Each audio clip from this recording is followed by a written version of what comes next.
रथ टଣା पुणी आरंभ हो गला ये अपूर्व जो रथ ये रथ को जो आपण मैंने दर्शन करुँच ये रथर वर्णना कौन आम करवा देवी सुभद्रांकर ये रथ एबे निरथ मध्य कमल ध्वज नाम रे विराजे रथ रुचिरे से ही प्रकारे विष्णु रथ ध्वज कु जेते ताल ध्वज न्यूनये तही कीते बलभद्रंक रथर चक विष्णुंक रथर जगन्नाथ रथर चक ठारू दुई कम एवं बलभद्रंक रथर चक ठारू दुई कम चक एथिरे संयोजित होइछन्ति अर्थात द्वादश चक समान मंडनी जाके केवल घोड़ा चमके नेत्रे अंबर एते क मात्र अंतर तिनी सर्वाग्न स्वरूप से ही समान स्वरूप परम शोभा कलाप से ही प्रकार समान की से तारा सम से तारतम जेमंत नहे केवल कहिला भ्रम आपण देखिए ये देवी भगवती ये भारी दयावती एवं कृपामयी करुणामयी विश्व जननी ये विश्व माता एवं समग्र विश्व ब्रह्मांड जहाँकर पुत्रवत एवं आमे समस्ते हूँ तांकर संतान तेणु से देवी भगवती सी जदि कृपा न करिवे ये रथ आगु के केमिति जीव तेणु ये सबु भितर मनीष जेपरी चाहिए सेपरी रथ को नहीं जीव ता ही पारिबो नाही रथ प्रकृत रे केमिति गतिशील हब किमिति तांको लीला रे अंशग्रहण करिवे रथ माने किमिति गतिशील हेबे रथ माने को स्थान रे विश्राम नेबे एवं जो कथा कहूतिले या पूर्व पूजा ये आसिले सालवेगों पई एठी रथ अटकी गला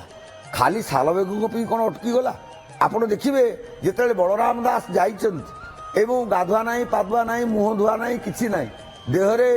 वस्त्र रे हळदी लागिछि सेवक मैंने कहले कहले अरे हे ये बोधे गोटे कौ बारांगना पाखे रात्रि यापन करके आसना कौन अरे एमती अधुआ मुहाटा अरे नगा नगाधई नपाधई कौन रथ उपरକୁ उठी जाऊँगी हे उठा उठा उठा तांको धक्का देकी संख्या देकी तड़ी देले बलराम दास को बड़ खराब लगिला कहले प्रभु मु तो जानी ये पवित्रम ओम पवित्रम अपवित्रम वा सर्वावस्थागतोपि वा जस्परेत पुंडरीकाक्षम सभायाभ्यंतर शुचि आहा एबे माँ देवी सुभद्रांकर दया हला एवं घोष घंटुआ माने तांकर तान तरंग नादरे ए जगत को प्रकंपित करने को आरंभ कले पुणी डाहुक तांकर बेतबाड़ी हलैले बर कंदाज तांकर पताका और निर्देश देले एवं यही देखंतु रथर यही झिली झालेरी पुष्प झालेरी अनेक कारुकम जो से झिली झालेरी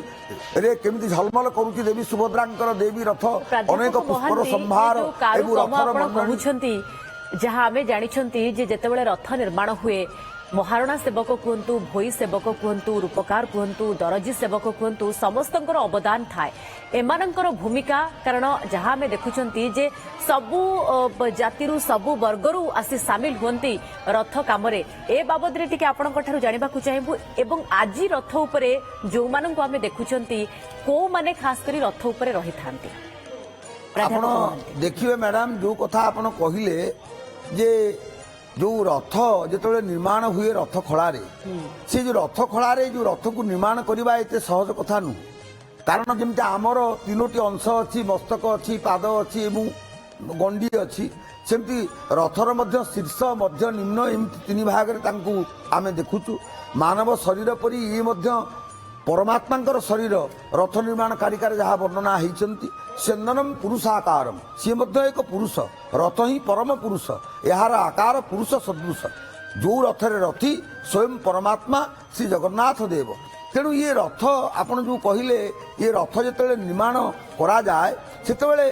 अनेक सेवक मानकर एथिरे भूमिका थाए एवं जो भोई सेवक मान कथा आपण कहले से मानकर तो भूमिका थाए किंतु केवल से माने याकू करि पारंती नाही रथ आविर्भावर स्थल होउची आमर रथ खड़ा रथ निर्माण रे जो विधि विधान रही से रथ खड़ारे ही करा जाई थाए आपण देखिबे जोठी रथ निर्माण करा जाउची जहा को रथ खड़ा बोली आमे कहूचे से रथ खड़ार सप्त नायकंकर कथा पूजा आपण टिके ध्यान देबे सप्त नायक प्रथम नायक हेले गुणाकार रथर समस्त अंगर ताल मान